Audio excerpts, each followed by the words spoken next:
परभणी जिल्ह्यातील बोरी येथील police station परिसरात आपण आलेलो आहे। आज दिनांक 24 जानेवारी सकाळी 10च्या सुमारास बोरी पोलीस स्टेशनचे सहाय्यक पोलीस निरीक्षक सुनील गोपेनवार तसेच police head constable Pathan Dilawar Khan, police head constable Kanthale Tupsundar व दंडावते चालक मोबिन आणि police head constable Jagdish Pallewar पोलिसांच्या पथकाने कोकते रोयला पिंपरी जाणाऱ्या रोडवरील करवली शिवारात अवैध गौण खनिज उत्खननावर कारवाई केली। 4,18,00,000चा मुद्देमाल तसेच सोबतच या ठिकाणी 9 वाहने जप्त केली आहे। या प्रकरणी बोरी पोलिसात सायंकाळी उशिरापर्यंत गुन्हा नोंद करण्याची प्रक्रिया सुरू असल्याची माहिती मिळत असून बोरी पोलिसांच्या पथकाला करवली शिवारात अवैधरित्या गौण खनिजाचे उत्खनन सुरू असल्याची माहिती मिळाली असता त्यांना परवाना एका ठिकाणचा आणि उत्खनन दुसऱ्या ठिकाणी होत असल्याचे दिसून आले। पोलिसांनी 9 हायवा आणि 1 पॉकलॅन मशीन मिळून 4,18,00,000चा मुद्देमाल ताब्यात घेतला आहे। यातच या संशयितांनाही पकडण्यात आले आहे।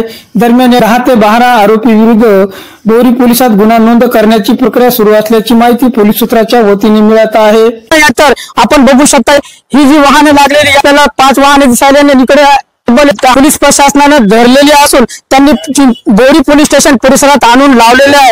तसेच या ठिकाणी 10 ते 12 आरोपींविरुद्ध पोलीस निरीक्षक गोपिनवार यांच्या फिर्यादीवरून गुन्हा दाखल करण्याची प्रक्रिया सध्या घडीला बोरी पोलीस स्टेशन मध्ये सुरू आहे। दरम्यान या घटनेची माहिती मिळताच संपूर्ण जिंतूर मध्ये एकच खळबळ माजलेली आहे। सेलो विभागीय अधिकारी जीवन बेनीवाल साहेब ज्यावेळेपासून या चार्ज घेतला त्यावेळेस त्यांनी बघितलं असेल तर जिंतूर परिसर असो बोरी परिसर असो किंवा मग जिंतूर तालुक्यातील साथी घाटावर ज्या अवैध वाळू उपसा होत होता तो अवैध वाळू उपसा या ठिकाणी त्यांनी अंकुशात आणण्याचा प्रचंड प्रमाण केलेला असल्यामुळे आपण बघू शकता उपसाचं नाहीशीच करण्यात आलेली, त्यामुळे सर्व माफियांची देखील हवे दणाणलेली आहे।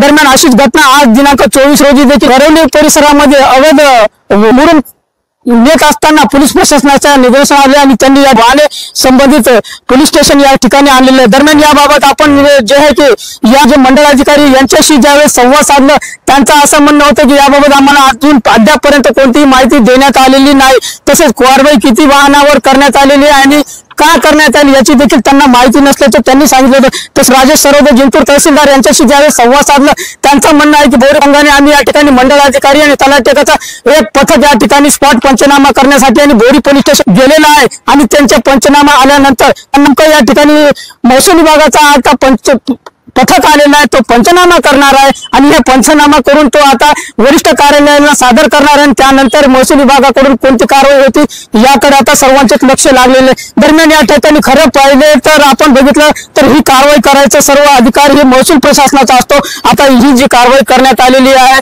उपविभागीय अधिकारी जीवन बेनीवाल असेल किंवा मग पोलीस स्टेशनचे सुनील गोपिनवार व त्याच्या पथकाने जी कारवाई केली त्यामुळे या जिंतूर परिसरातून त्यांचे अभिनंदन व कौतुक केले जात आहे। तर निश्चितच एवढी मोठी कारवाई झाल्याने निश्चितच अवैध गौण खनिज करणाऱ्याचे धाबे दणाणल्याचे पाहावयास मिळत आहे।